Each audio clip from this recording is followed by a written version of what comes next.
Hey guys, so today I'm going to talk to you about autism and independence. Sorry I'm all ziggy zaggy, I don't use a good camera on this channel, so if you're here from my old channel, sorry about the quality, but I talk about some useful stuff, so stay tuned. I've just realised I can add filters on my phone camera, on video camera basically, and I completely forgot that I can also do it on camera on this as well, so I've just been adding no filters for no reason guys. But moving on from that, autism and confidence, basically independence and confidence.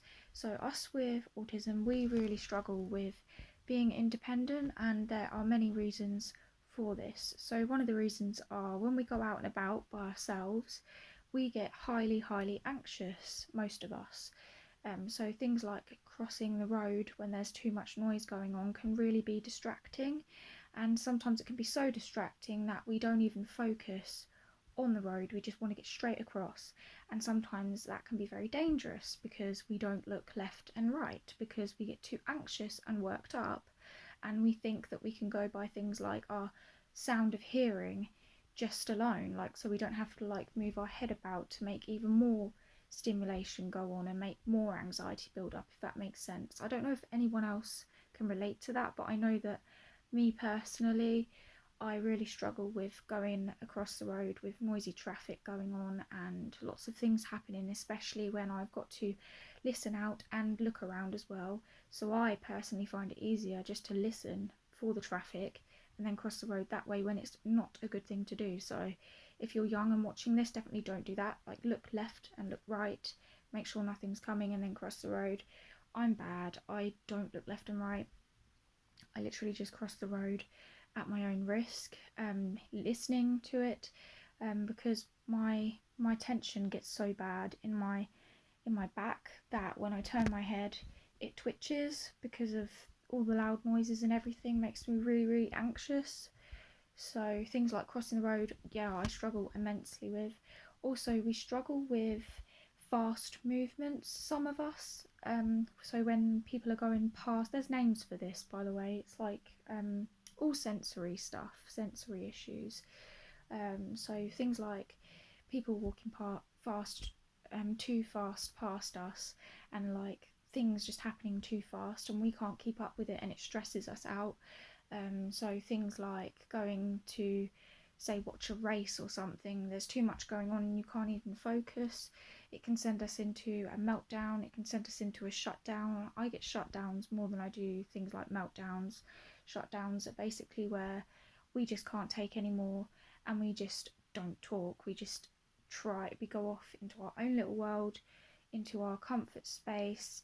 If you're high on the high spectrum, usually we know what's going on when we're having these panic things, like things like meltdowns. Usually we understand what's going on, and we remove ourselves from the situation and get somewhere alone before it fully happens.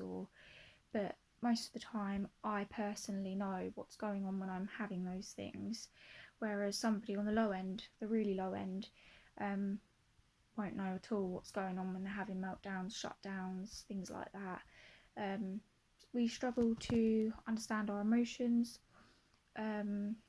so obviously independence is really difficult for us, basically, because we don't even know whether we're happy, whether we like going to that certain place, or whether we really don't like it, whether we don't like it because of our discomfort we had when we were there, or whether we don't like it because we just don't like it, basically, if that makes sense. So say we might go to the park one day and be highly anxious because of all the noise and all the people rushing about and all of the bright lights and sounds and moving traffic and everything like that, and everything's just too stressful, and it sends us into a panic moment, panic day, basically, because that can affect us for the whole day.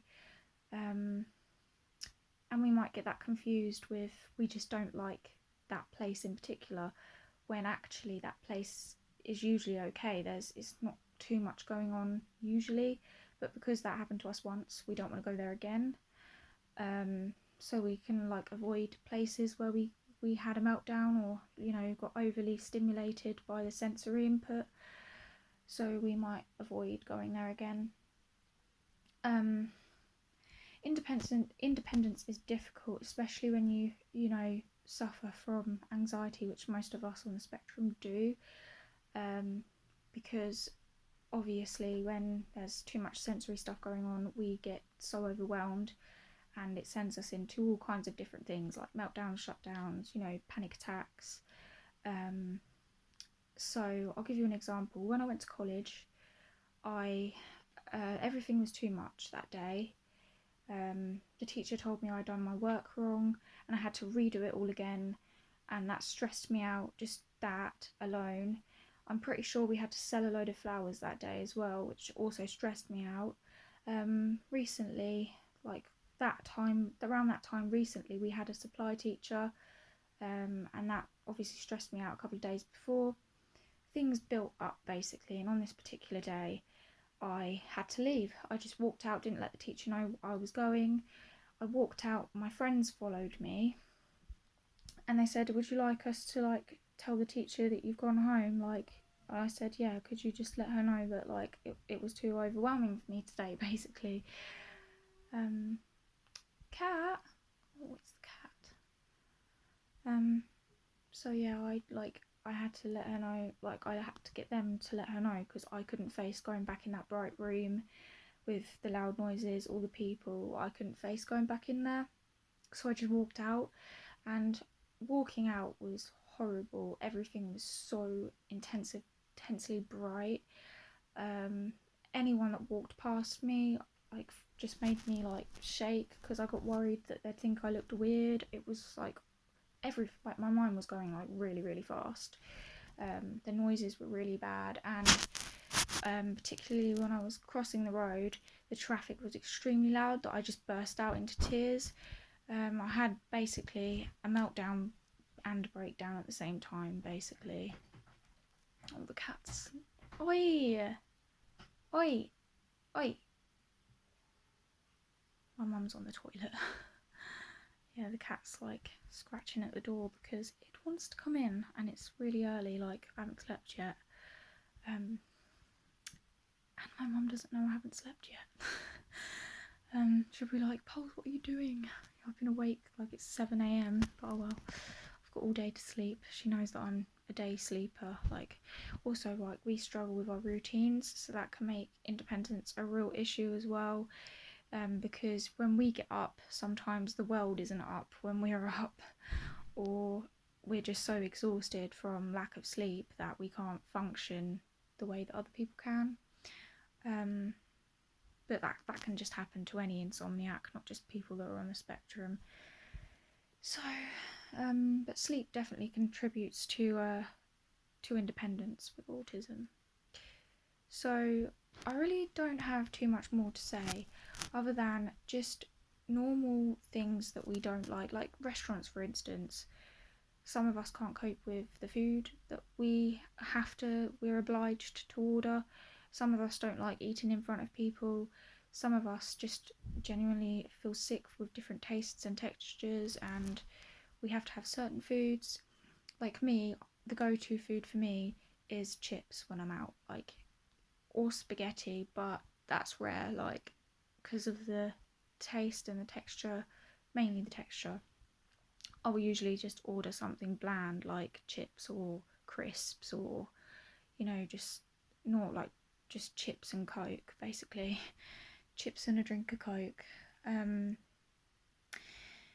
So restaurants, yeah, definitely we struggle with independence in a restaurant for sure, especially when there's a lot of loud noise going on, and obviously restaurants are quite bright in themselves, and we struggle socially, just like communicating, especially when they come to take your order and we're like freezing because we don't know how to say we want this. You know, we have to really think about what we're going to say before we say it. And we don't really like looking them in the eye as well, so sometimes they think we're talking to the person we're with when actually we're saying what we want to eat. So we like just look straight ahead and start talking about what we want to eat, and they're like, "Oh, are you talking to me?" And I'm like, "Yeah, yep, this is the order. But genuinely, we really try, us people on the high end really try with our eye contact, and we know how to speak properly, but we have to just think about it before we say it, basically. So it usually comes out all right, basically, but it's just the whole situation and setting does send us into panic mode. So restaurants, busy places, especially supermarkets, like there's like some, I'm not saying all autistic people are like this, like some like bright lights, some like loud noises, some like busy places, like you guys seek that stuff out, but us who get anxiety about those things, you know, and it sends us into shock basically. We avoid those places and it affects our independence greatly. We don't like doing those things on our own. We avoid those places, and usually if we have to go to those places, we want somebody to come with us just to make sure that we're okay. Somebody we can just say, look, I need you to take my shoulder and guide me out of this place, basically, because it's all too overwhelming and I might get hit by a car if I go by myself.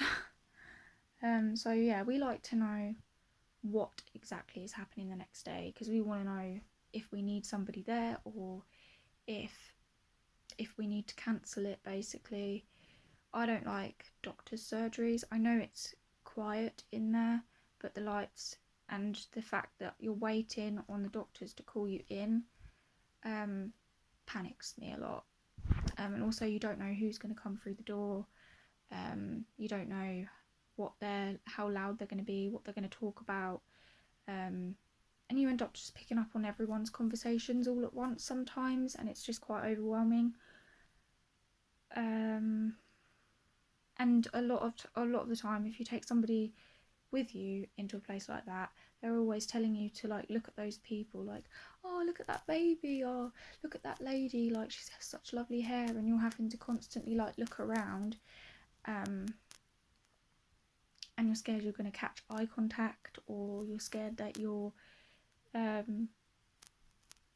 know you're autistic. You just get like all these thoughts rushing around in your head when you have to go to busy places or places like the doctor's surgery with somebody else. So I think that's all I wanted to say about confidence. It's a major issue. I like going to Poundland, but I don't like the fact that it's so busy and the bright lights, like how bright it is in there. So I will usually wear my sunglasses when out and about. So I usually wear my sunglasses, and sometimes, because I usually put tissue in my ears to go to sleep, and sometimes I don't take it out on purpose because I know it's going to be a loud, noisy day, and it helps a bit. But just the fact that everyone's rushing around and just like, you know, bright lights and people saying, because usually people, like, I usually go out with my mum because I find it easier, and usually people come up to my mum and be like, oh, this is your daughter, and I don't know what to say. I'm almost 20 and I've got these people like talking to me like I'm 5, and I'm just sort of like, hey, like I don't remember you, but hi. I just feel really awkward in those situations. I don't know how far I'm supposed to stand from people, whether I'm getting too much in their face. You know, I stand in the most, like, I literally, every time I go out, somebody always tells me to move. I always stand in the most stupid places. Like, I'm so socially awkward. And sometimes I'll queue up in the wrong place. Like, there'll be a load of people standing there, and I'll think, oh yeah, this must be the queue. So I stand there, wait, and realise it's like the other end of the shop or something. So it's so much easier when somebody else that has half a brain is there with you. Not that you're not, like, not that you have half a brain, but I'm just saying, if you have another brain there with you, sometimes it helps. Like, my mum will guide me. She'll be like, actually, Poles, it's over here. You know, like things like, my mum will give me like a simple task, like just to go get the milk. And if I don't know where the milk is, because of everything going on around me, I find it incredibly difficult to focus on where I'm supposed to go. She'll say, okay, aisle 3, and I'll be like, which aisle, like, which aisle did she say? And then when I get to the aisle, I'm looking at all these different things and like looking at one level of the shop, like the top. I'm not like looking down or anything because everything's too overwhelming. So I'm just, and she's like, you gotta look in the middle, you know, and she is the one that ends up getting it in the end because I couldn't find it in the shop when literally I was in Iceland with my mum and her, and I'm pretty sure the person at the till, they were both telling me where this thing was and I couldn't find it. I think it was the gravy, and I couldn't find the gravy at all, and it was literally when I came back and my mum literally just got up and went straight to it. Like, that always happens to me. I don't know if that's because we struggle to focus in overwhelming situations or whether that just happens to everyone, but it's definitely a struggle because like that affects my independence because I can't shop. I have to do it online, okay? I can't do it when I'm out and about. It's too overwhelming. I can't find anything that I want to find, but like I've got used to Poundland, but still, like sometimes even if I've seen it in there before, I wonder where I've seen it. But I know that, like, I basically know the ins and outs of the shop, but there's a few things that I still struggle like finding. But I know where the electronics are. I know where the like shampoos, conditioners, shower gels are. I know where the drinks are. I know where you know, the crisps are. I know where the DVDs are, the books are. I know where the medications are, the plasters are, you know, the first aid kits. I know that shop pretty much back to front. But there's still a couple of things that I still struggle finding. If somebody asked me exactly where this thing is, I don't even know if like this makes sense to any other autistic person. But I did want to talk about, you know, independence with autism because it's something we all struggle with. Like one way or another, we struggle. And also, this is just a fun fact. Us with autism usually go to say something like I just did, basically, like one way. You know, I did that because we go to say something and we think, oh, actually, is it the right thing like that we're going to say? So we stop halfway through our words and then carry on saying it. But it happens so quick that I don't even realise I'm doing it. I don't know. Maybe that's just me. But that's something that I've seen a lot of us do. Like, we go to say something and then stop halfway through, like that. Did you just pick up on that? I was going to say something. I think it's like say if you're going to say the cat sat on the mat, right? We might end up saying Matt sat on the cat and realise we've done it completely weird. We just came out with that in a jumbled way and we would just like quickly say it again. Yeah, that happens a lot.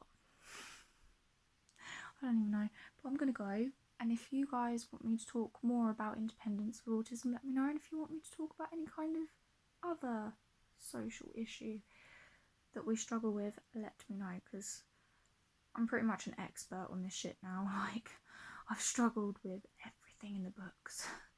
So yeah, I will see you guys next time. Bye.